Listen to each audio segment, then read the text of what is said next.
Chris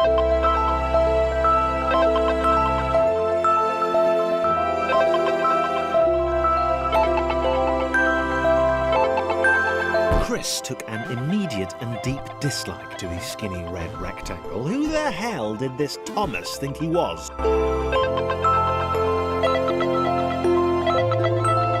Chris had been doing fine.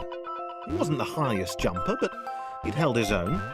He'd even been graceful at times. Well, not technically graceful, it's probably the wrong word, but you know, fine. There was that skinny little runt leaping about like he owned the place.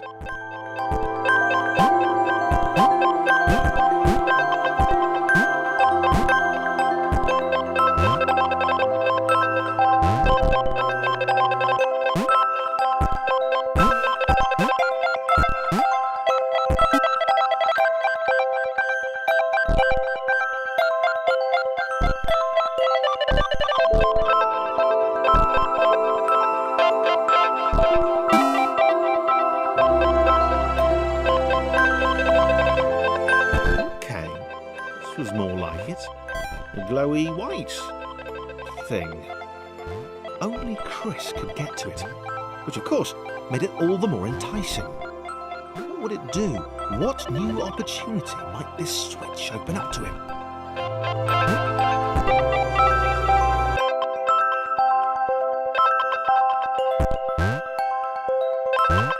Great. Another chance for Thomas to jump slightly higher than Chris. How fortunate. Seriously, this made the whole switch pressing thing entirely worthwhile.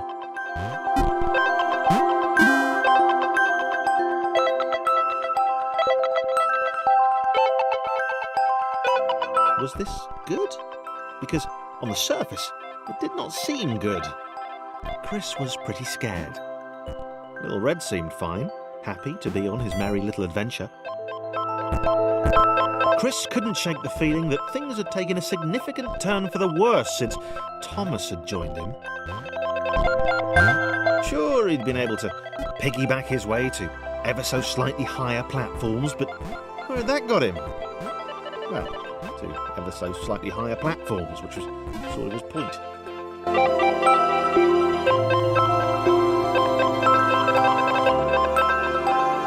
Chris stared at Thomas with pure hatred. He seemed so very happy at their situation. Friends together, a brave fellowship of quadrilaterals on a quest for greatness.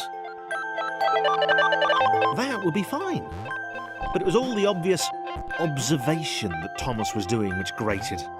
Every time they saw something vaguely new, Chris would hear a satisfied little from the vaulting idiot. He hoped the next portal would split them up, if only for a few levels.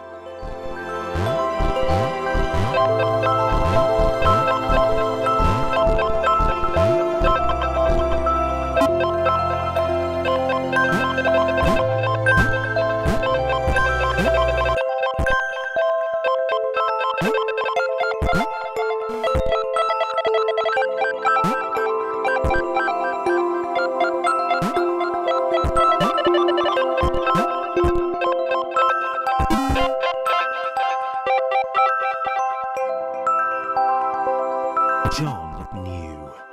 He knew that this was his chance, a moment to shine. This was game day.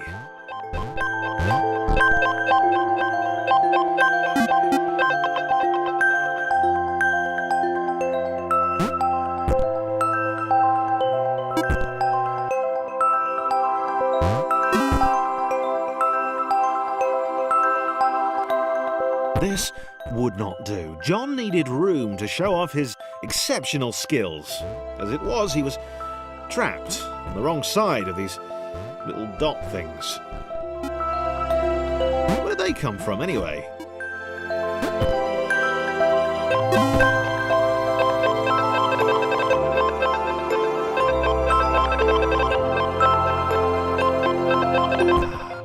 John inhaled the air of the open space, and it smelled of awesome.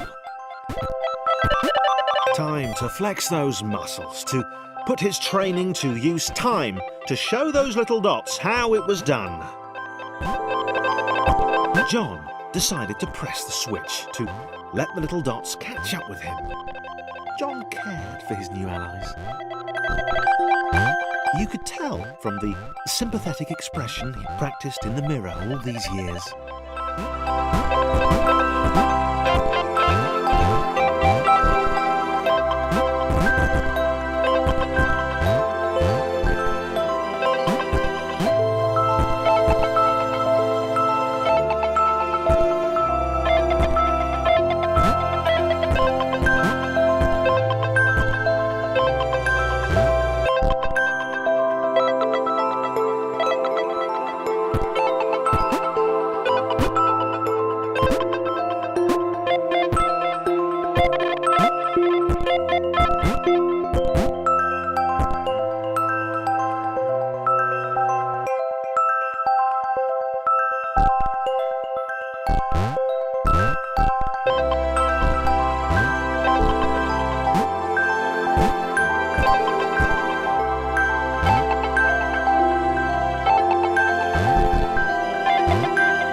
John was happy to keep helping.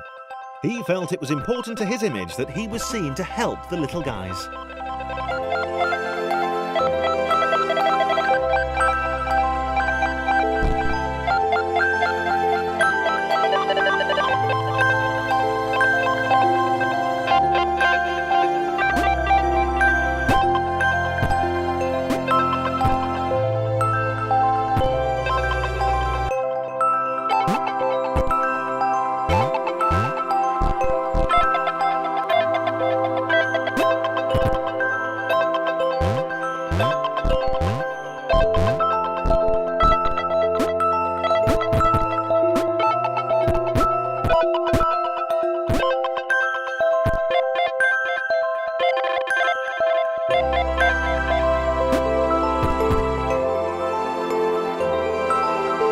He didn't mind them so much either. The red one, Thomas, had a charming way of applauding every time John jumped. The angry orange one was less immediately likeable, but his unremitting cynicism and tutting amused John.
this was interesting.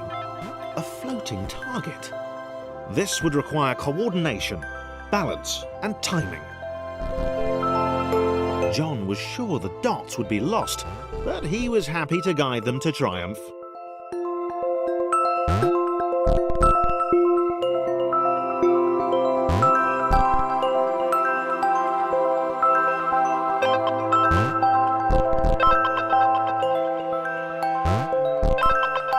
Maybe that's what the dots were for.